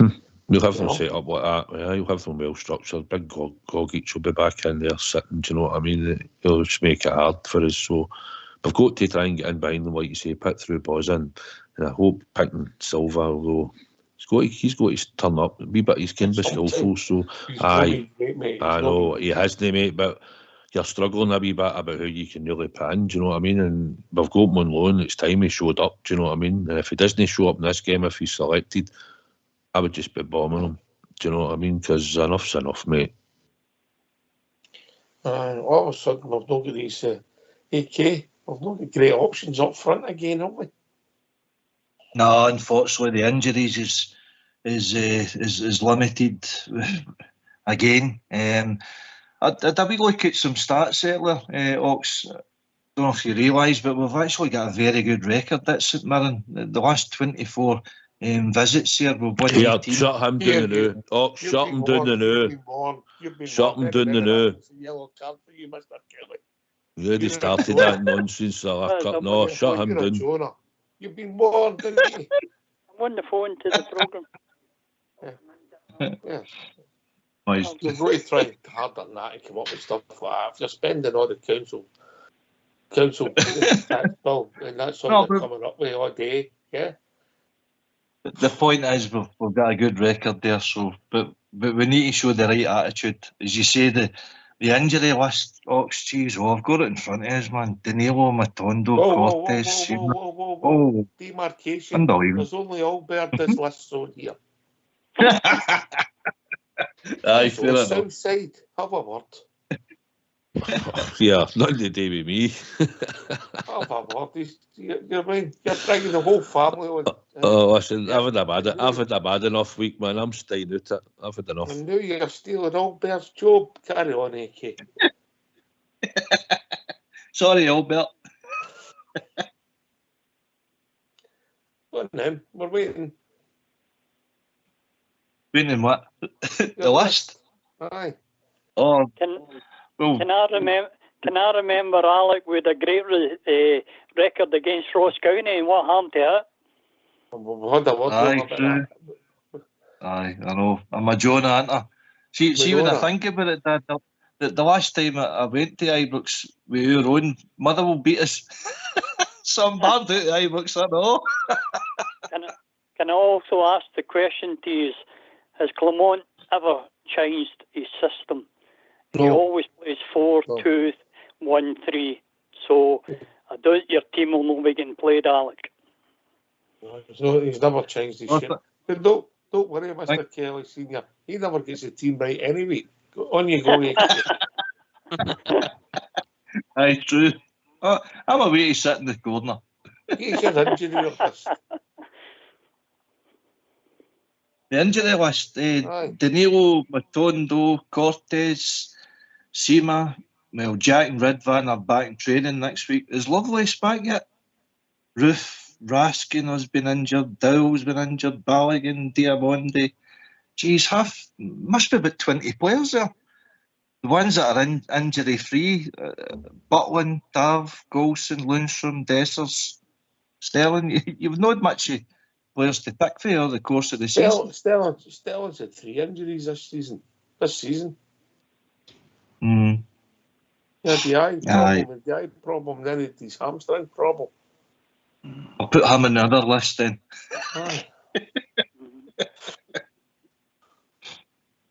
Lovelace come back and all, then he broke down again.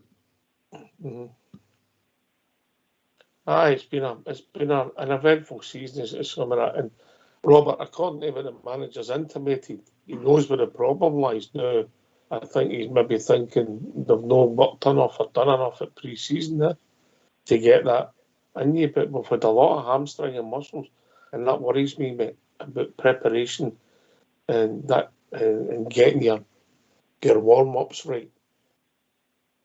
Yeah, well, it was one of the first things he addressed, Ox, when we came in to the job, was the injuries. Obviously, we had a mountain of list then as well, so he was asked about it right away, and he said that he was going to obviously do a programme, or the players would have a programme that when they're not in training, then in their own downtime they would have a programme to stick to, and that included obviously the fitness work. So it's down to the players then as well to maintain their fitness levels outside of training and their own personal time. And as you said, preparation for games, and it's a long season ahead, especially next season again. Obviously, if the Champions League, the format changed, those extra games, the cup games you play in.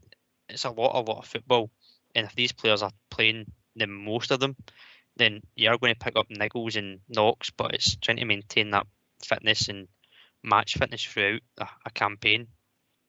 But hopefully, again, with Clement as a full pre-season, you might see a difference in the way the players are prepared for these games going forward, mate. What's worried me, Southside, I don't think I've ever seen a season where so many Rangers players have come off clutching their hamstring, mate.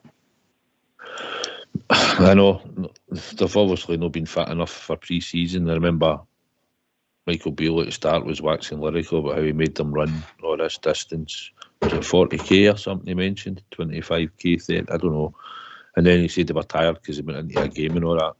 We had too many numbers. We've got too many number 10s for a stylish system that Clement doesn't play. And the fact is, we'll have a different sort of player. We'll not have all these number 10s and all that. We need different type of squad players. Players like Diamondi, he brought in young boy, but legs and athlete, and he'll probably better next season for this experience this year. And Cortez, I thought, same type of winger, fearless, wanted to go, work hard, and would go and take players on. I think that's the type of player they two identified, which thinks that that's the way you'll go. I'm not going for, I think that's what I'm looking at, and players that might excite us next season, they type of players, fast, mobile, and good technically on the ball, hopefully, like we've seen flashes of. But for the amount of injuries, I think it's just been the players have not been fit enough, and they've had that many tweaks and injuries throughout the season. They just keep breaking down now all the time.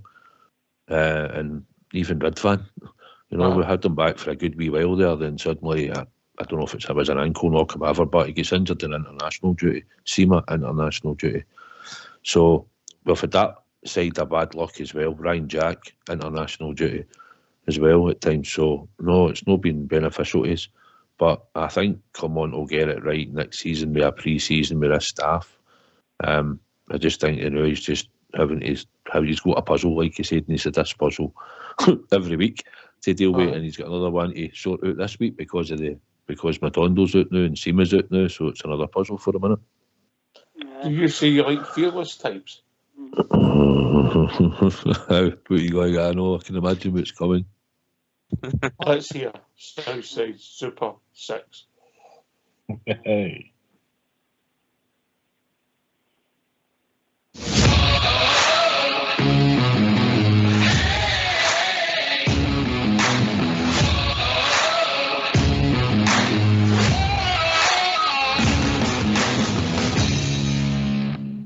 Hi, welcome to Southside Super 6 for the 27th of April. My first selection this weekend is Norwich against Swansea. The second selection is Salford against Harrogate. The third selection is Wrexham against Stockport County. The fourth selection is MK Dons against Sutton. The fifth selection is Blackburn and Coventry. And the sixth selection is Accrington Stanley and Tranmere. The bet is over 2.5 goals. And if you take all 6 teams, it pays 12.5 to 1.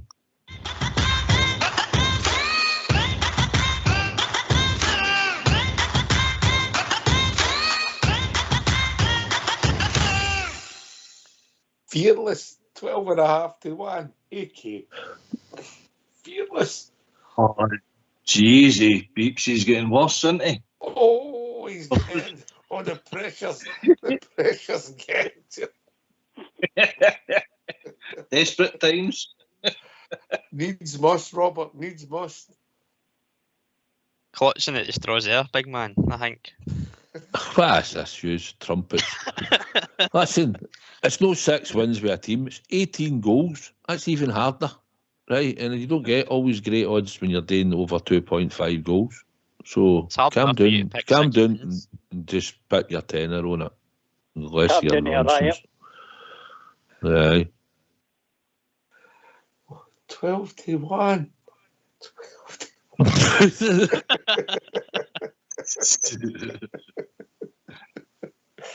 1. Oh, Oh, sure. well, My we'll all be on tomorrow.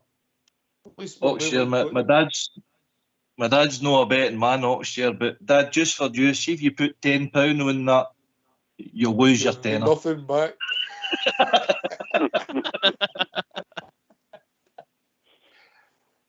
He tries his best.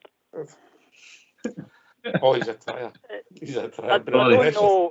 I'm better in the Argentinian, Brazilian, and a little league, I don't know. I just heard a wee snippet. Apparently, Clement was asked what players he was looking for, and he said that players with mentality, physicality, technicality, and I don't know what the fourth was.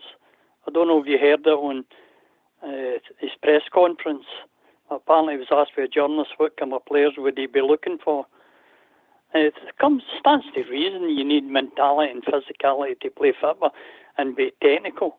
I don't know what the fourth one was, but this is the type of player he's looking for.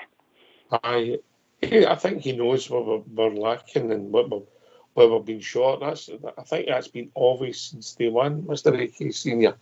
Since he came in the door, he knows we've had problems because we've had too many players similar. We can't get the blend right, and we lack a bit of pace in our team. And I think he picked up on that right away. Yeah. Yeah. The only thing was, I don't think McCausland would have much of a future then with the physicality of it, because he's only a young lad, we know, and you can bulk up so much, but he's certainly not going to grow in height.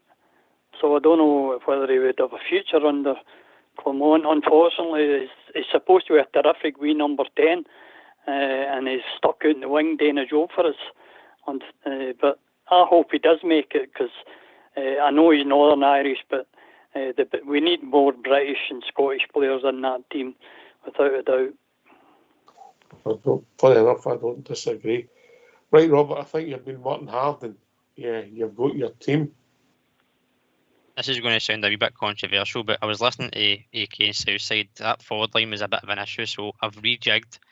So what I think it will be Butland, Tavernier, Goldson, Suter, Barisic, Diomande, Lundstrom, McCausland, Cantwell, Sterling, and Dessers. Where are you playing Sterling? Left mid. You don't remember the last game there? I do, but you could also swap him with McCausland on the right. But I think McCausland's obviously favoured on the right side, but he's played at left back more often the kind of past couple of games, so put him one forward in front of Barisic, give him some protection as well. All right, Barisic. Aye, well, you never know. Stranger things have happened there. But as these front areas we've seen all the short on south side there. So you know how to solve it on the right, just play Scott right, don't you? But no, it's I know it's getting a wee bit down to the bare bones again, isn't it? Listen, Roof might, if they come off the bench, it might be one of the type of games. I just think we need to get in behind them. We need to get them turning, like you said. They can't have them facing us up and just putting balls into them. So we've got to be a bit creative against them, because it will be one of the type of games where they'll just sit. As long as they're compact and that will suit them. We've got to make them uncomfortable on the day Ox on Sunday. So stand up and be counted, all these players, because this is a business, and you're judged now. This is judgment time, mate. And CD9's on a roll, AK. A rolling chop pork. Aye, well, we live in hope, don't we? We live in hope. He's coming into the game off a brace, so aye, good luck to him. If he's scored the goals, then I'm happy with him. Aye. Listen, we're moving close to the last half hour of the show. Let's hear from you. Why don't you give us a call on 0141 356 1972? It's your show, it's your platform. Let's hear from you.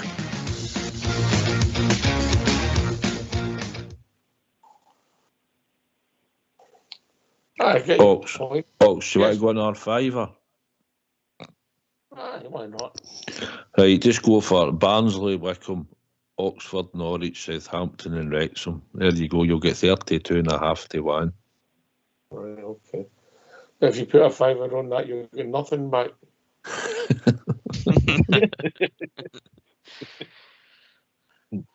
I know you're going to watch teams like Wrexham. They're promoted. It's their season's done, isn't it? That's where you don't get any value. I know about that. I know about that at home. I've got that for the 3 goals and all, but Stockport scored goals and all.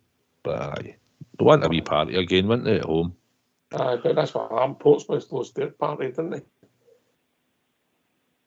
Don't worry about it. It's fine. One of the games in the first division there, they'll play at the same time, aren't they? See, there's about 3 of them can still get in the playoffs, I think. Aye. Can I ask a question? Yes, of course, mate. Do you any support the women's Rangers football team? They're playing Celtic. Wonder what that question was going to be there. They're playing the Celtic women at Hampden. Great point. We're playing Celtic this weekend in the Scottish Cup semi-final, and I'll take the time to watch it. I'll not be gone, but I wish them all the best. Yes, aye. Yes. I will. They seem to have improved for last season. Obviously, last season Glasgow City, Nick Druin won the league, and Rangers could only get third because of the situation. Celtic won their game, and Glasgow City beat us at Ibrox, and they won the league, and we went third. Whereas if we'd beat Glasgow City, Celtic would have been champions, so you didn't win that.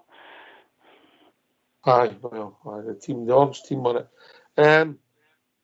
We wish them all the best for tomorrow. Robert? Yes. I hear mate. Absolutely, it's a old firm game, Hampden for the women. So hopefully they go and get a result. They've been going well in the league as well. Certainly a lot more interest over the past year and a half, as Mr. Kelly says, to the women's game, and anything associated with Rangers Football Club and its success is very much welcome. So wish them all the best. Yes. Yes. Hey, Kay, you keep away. We want the lassies to win tomorrow. That won't be a problem. No, I wish them all the best. They're wearing their shirt, wearing their colours, so wish them all the best and get into rain. And because of the game playing on Sunday, that might put a few thousand on the crowds outside there. Aye, it might. I've seen the email coming in to purchase tickets if you were wanting to go in that. So hopefully a big crowd there tomorrow, and hopefully the lassies will pick up the silverware rocks. Yeah, semi-final. All right. I wish them all the best. Great point, Mr. AK Senior. This is a business end of the season. Paul Clements, he's been over the course and distance before, AK. How important do you think that is? I think it's a factor. His experience, getting teams over the line, I think that is a factor. He's at Genk and then Bruges, so he's a back-to-back winner in Belgium. We spoke about it the other night. We don't have a lot of players with that same winning experience, unfortunately, in the team. Will that be a key factor? Who knows? You can. We've got players with experience in the team, with Butland and Lundstrom and Dessers experience in different leagues, but there's no many winners' medals between them all. Is that going to be a factor? I hope no. Because we can't fall back on it. But it's just about dealing with the pressure of the situation, the expectations that's put on you, and just going out there and trying your all and getting the 3 points. And pressure can do funny things, as we've seen with the English Premier League there the last couple of nights. Liverpool dropping points, and that was unforeseen. So it's just about looking after yourself and see what happens elsewhere after that. Aye. Sometimes in football you just need a bit of luck. Southside. Aye, you do. Probably you make your own luck sometimes as well, but you do need a bit of luck. But pressure, and we don't have a. I mean, see if I say to you, Ox, tell me a player that now you would say would go out and kick somebody. I know the game's side, but I'm talking about put a hard tackle in our team right now. We don't have it. We're too nice. We don't have a player who's screaming and bawling at other players. I know I heard somebody made a reference the other day, there's a wee bit of arguments on the park. I hardly seen anything at Hampden, anybody arguing with anybody. But I heard it getting mentioned for the players, was a wee bit of that. But we don't have that in our team. No, we need to get winners and all. And you win by the squad, and if you've had success, then you start to breed the winners in them. But I don't even think we've got many players in that team, apart from the 55 season, that's even been fighting for league titles. You know, so it's all new to them. Even the European experience in some of the players and all that even we brought in with Cantwell. You know, doesn't have a lot of that either when we're going into Europe. So, but we've got to get a winning mentality, and a lot of the players I think are lacking that winning mentality. But we need leaders. And I know he talks about Golston and Tav and Lundstrom being a leader. Really, I'd put Richard Gough against him, John Brown, Terry Butcher at the back. They were leaders. They demanded Barry Ferguson, middle of the park, Stephen Davis, even to that point. You know, would command respect and making sure players were doing their job. We don't have that. Do you know what I mean? We've just not got that in the middle of the park either. Lundstrom's played against that mob 13 times and won twice. We need to be winning midfield battles. We need to be out there showing and dominating the game. And that's where you win games of football. When you're winning the midfield. I think that player for the midfield's right in front of your eyes. If you don't, I know you're going to say it right, but what you've got to remember is midfield player. I mean, you played midfield and you're experienced all your days. You know how to play midfield.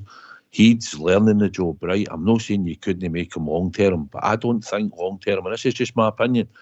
When Philip Clement gets to remodel this team, I don't think Sterling will be part of our midfield. I think you'll go out and buy midfield players. What I've seen at the moment, he's making a mistake because he's got all the attributes. Robert?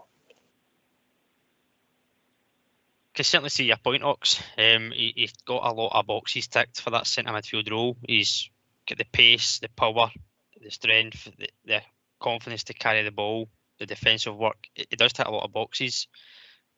Again, it's probably based on the fact we've seen him more in the centre mid that he does that. As he said, if he rejigs this team and he was to put a shift in at right back, he may show that that's his best position again. It may be that 10% extra that we've seen him in midfield. So until we see more of him at right back, his more natural position, I think it is fair to say that he looks a mould of a centre midfielder, but certainly no qualms about him being in any of those positions going forward.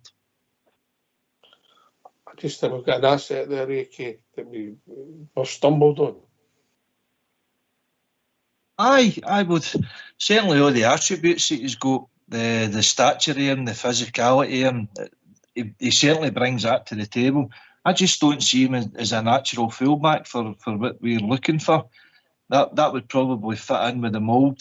He being that kind of ball winner, that dog in the park that we're needing. I mean, we bought Ian Ferguson, if you remember, and he was a forward for St Mirren, and Graham Souness moulded him in to be that kind of ball winner in the middle of the park. Maybe that bit of dig, that natural dig that he had him because he was wearing our jersey, you know, but certainly moulding a player into that sort of position isn't easy. But I believe Clement, that was his position when he was playing. So if he sees the attributes in Sterling to do that, then who are we to question that?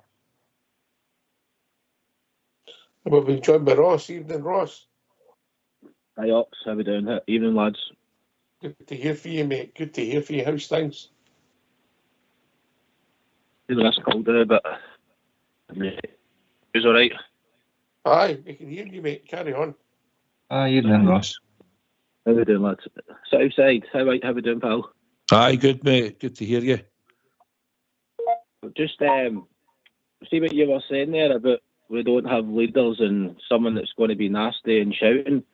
See, the perfect example was that ball that Tab played out to Suter, and Suter just looked at him. He should have been going off his head. That was a diabolical ball, do you know what I mean? And this is where I think these games get us, with these sloppy passes, just going through the motions. You know, it's got to be a lot better. And if the passes aren't right, then as you said, get absolutely moaning at them. Do you know what I mean? Southside. Aye, Ross, 100%, mate. We just don't have that. And Ian Ferguson was another prime example on that, you know. We just seem to be too nice. And the ones that have been there a long time, like Tav, like Golson, I mean, don't get me wrong, I've seen Suter once. I think it was Fir Park. Suter gave it to Golson there just this season. I think he ducked and all that, and one player was in behind him, and big Golson turned around and Suter turned around and was giving him a bit of verbal. And I thought, good on you, big man, so you should. But we don't seem to have anybody pointing a finger and all that and demanding it that's better. And that's what we're lacking, I think. We've just not got leaders, and we just look too nice at times. We just want to play this tippy-tappy football. And sometimes you've got to go out and put that. Remember what Halliday did at Ibrox against them? When I seen him running across the park and they put that tackle in and the whole stadium erupted. And that was a tone set for that day. No, it was that. Aye. Against them when they win it.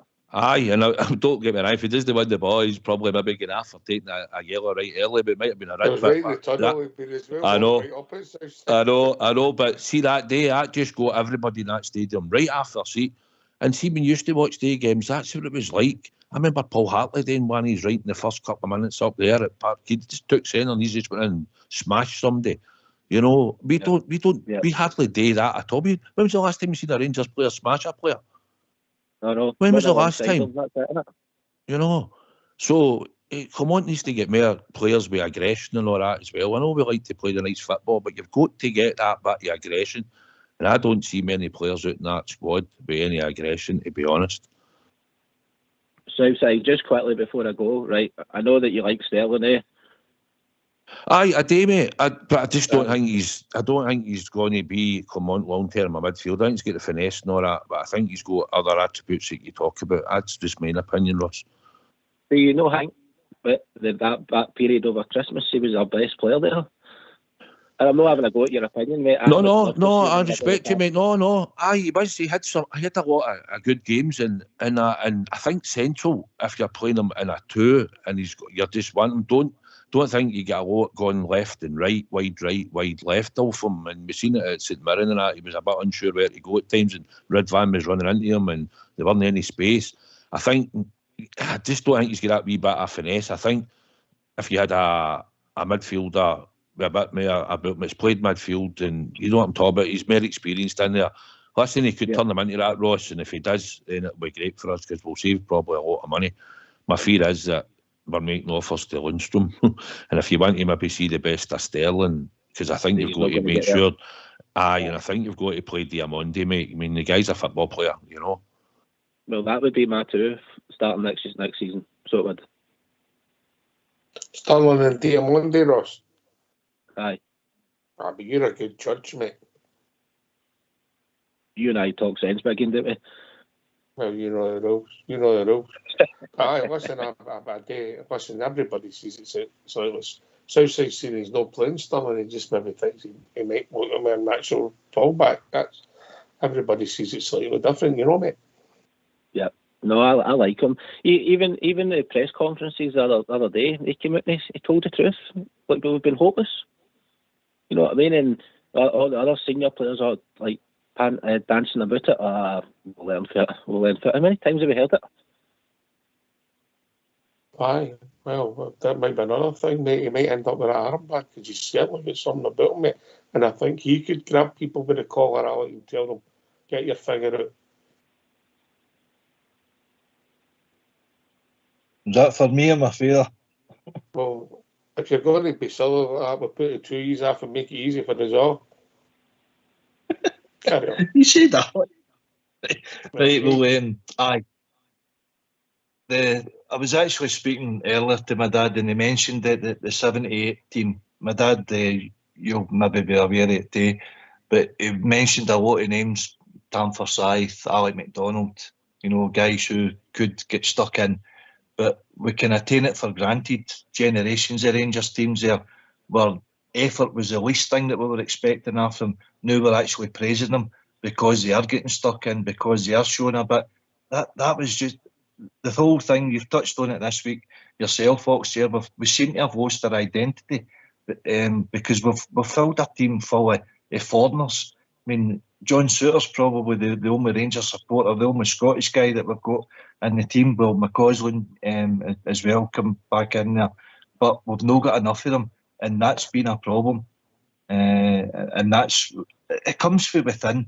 You know, it's all right the manager giving you instructions, giving you information about the opposition you're up against, but as soon as you cross that white line, it's up to you. Take responsibility for your area of the park, win your individual battles, and see if somebody in your team isn't doing the job for the team. You've got every right to give him a rollicking, whether you're the captain or whether you're no. Even if the captain's not doing his job, somebody should be at him. We're too quiet, we're too nice, and we've got to change that attitude right across the team, and I think that's been a failure for the last half dozen years for me. I do think the game's changed, but you can't compare that 78 team and what happened then compared to what happens now, mate.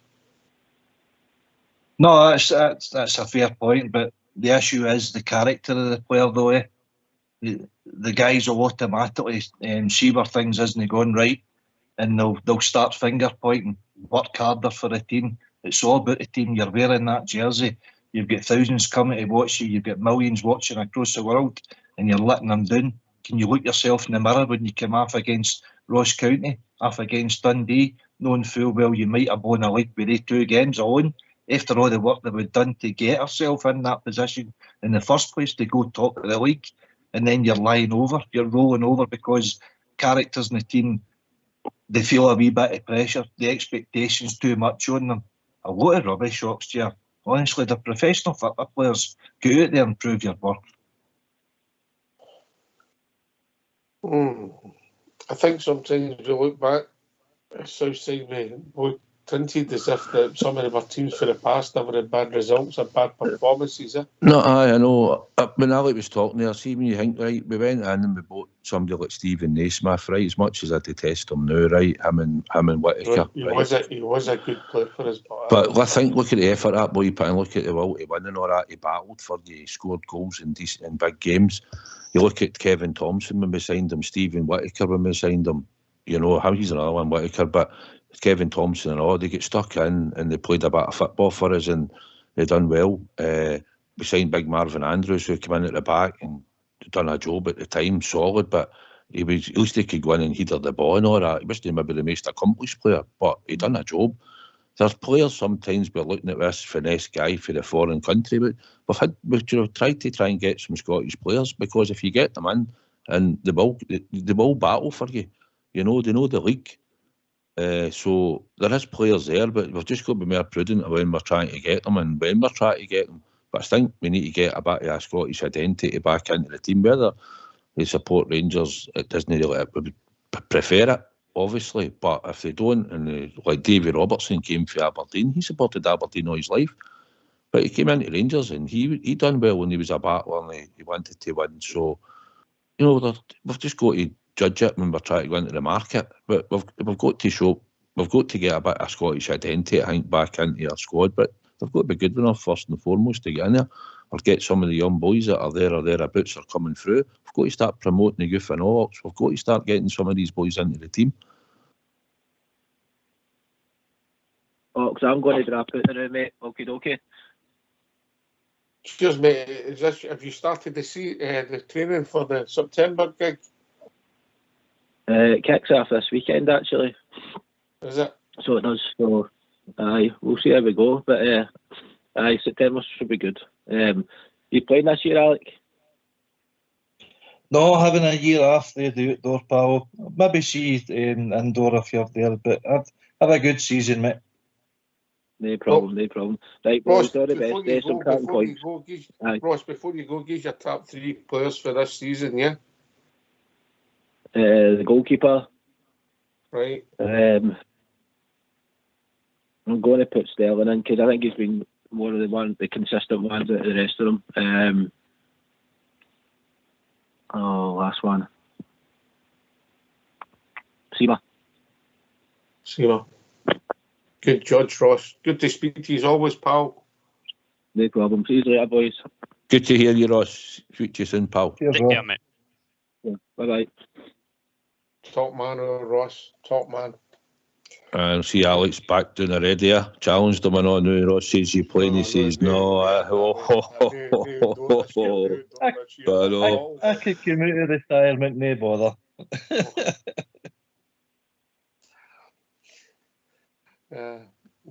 We get a crowd at that challenge match.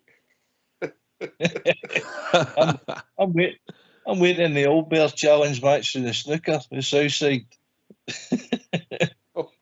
Only Get the trouble drum with chapel Old Bear, musician it's not going doing. very well. You might get that cure in your head.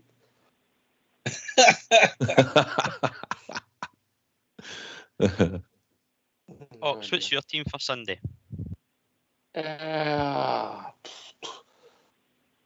Scotland, Tavernier, Golston, Suter, Sterling, Lundstrom, Diamande, Cantwell, Dessers, last chance of one, Silver, and I think the manager will play McCausland on the right. That's what I think he'll play. Seems you tried and tested, didn't it? Aye. Fox has mentioned players like Dowell coming in, and obviously we talked about Tom Lawrence. Tom Lawrence done okay a wee bit on Sunday when he came on there. I thought Dowell up in Ross County, one run, but I thought he was poor. But that doesn't mean manager will not play him. He's done sometimes before, hasn't he? And as you mentioned earlier on, Mr. Kelly, he does like a bit of rotation, doesn't he? He does that, yes. I was thinking about this going for the league. We're 5 goals behind with 5 games. We've got to dig into that goal difference. Somehow or against St Mirren, we've got to score at least one more goal than Celtic and cut it to 4.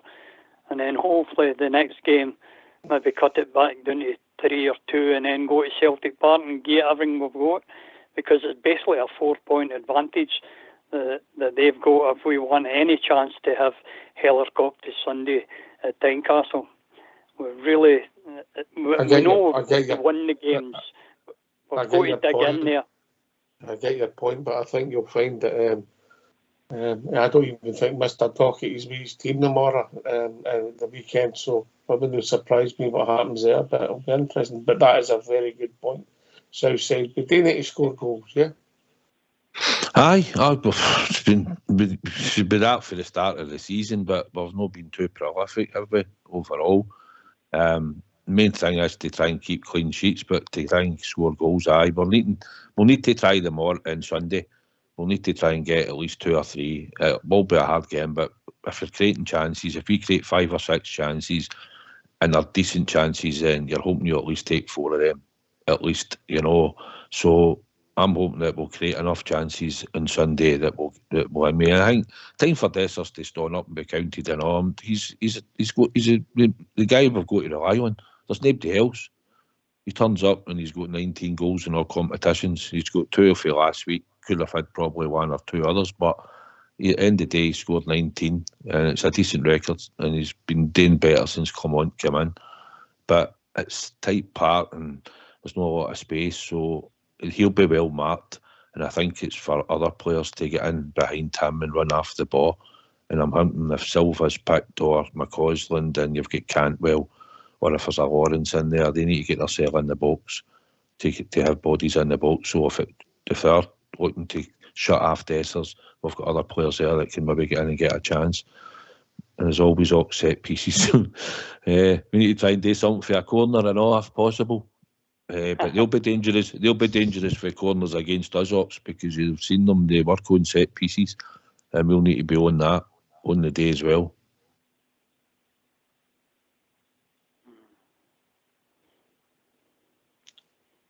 I know we've all looked at corner kicks, and it's not a lot of goals are scored AK for corner kicks all over the world, but it's not. I don't even think it's a number of goals. We've not even looked at scoring. No, we haven't even. Watching the game last week and speaking to Fader earlier, I don't know if you've noticed, but obviously Tavernier's taking he takes the corners pretty much the same way he would take a free kick with a dip on it, and it doesn't give the opportunity for a defender or somebody running in to head the ball, because instead of it being at the head height where it should be, it's run about their waist. So I don't know. I just think we should be less predictable. Try something different. It's obviously not working. Come on, said himself, he owned it. I'm responsible for the set pieces. I'm responsible for the corner kicks. Well, I'm sorry, we're not scoring enough, so do something different. Have Cantwell taken them, or Diamondi, or whoever, with Tavernier maybe in the edge of the box. Get Lundstrom in the box. It's become too predictable, and the numbers that we've got is pathetic, to be honest with you. Mind the day you used to get a crowd coming up, giving us a roar every time we get a corner, think we've got a goal opportunity. Now we're saying is that it'll no matter anyway, we'll still not score. So that's not a good thing. No. I personally, I don't know about you, Robert Badgie, I prefer an in-swinging corner. I think it's harder to defend against. It's in-swingers all day long, mate. If you're doing an out-swinger, you're basically helping the defence clear the ball half the chance already. So I think the last ball in-swinging that I seen inch perfect was probably Diamondi against Celtic, and Golson had the chance and missed it. But that was the last time I've seen a bit of a versatility of a different player hitting a corner. As AK says, it's always been Tavernier, and even if it is him, it's not any versatile. There's no short corners changing the angle. It's just a ball in the box hoping for something, and a bit of versatility I'd like to see from corners. Again, if that's a personnel or playing it short, working the angle a bit different. I mean, we scored goals against Dortmund from set pieces, and now we're struggling in the league. So it just shows you as well, like the threat we've got in the box as well as the delivery. Something to certainly work on and try and improve as a whole going forward. The score against Celtic with the in-swinger went to what's his name, McGregor's shoulder. Mind they thought it was actually a Rangers player ahead of a Revo. I think it was, and it was actually the Celtic shoulder put it in the net. The in-swinger's always dangerous. Aye, I agree. What's your thoughts, Southside? And Fox has just mentioned that somebody mentioned swinging. He's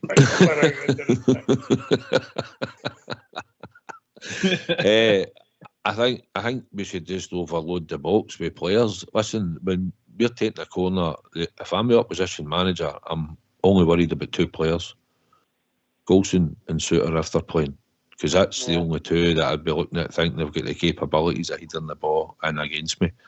So they string their big centre backs across the middle, zonal and all that, and they're the only two you need to worry about. Because if a team puts a player up the park, we have Golson marking them. So he should be in the box. He's over 6 foot and he should be a threat in there. He should be running about. Whether we're standing at the edge of the box, 3, 4, 5 players, and then they all sort of run in and you're hitting the ball into a bit of space where they know they're going to go and all attack. But we don't have players that can go and are fearless to attack the ball. Our centre back turns his back when shots are coming in. You seen the statement the other week, thought he was going to get smashed and he stuck his arm up and gave away a penalty. He's no fearless. He's never been after a cut in his head. He's never seen him get in and anything.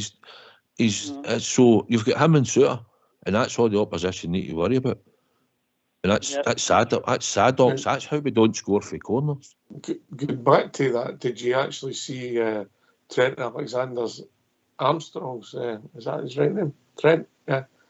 Trent Alexander. Did you see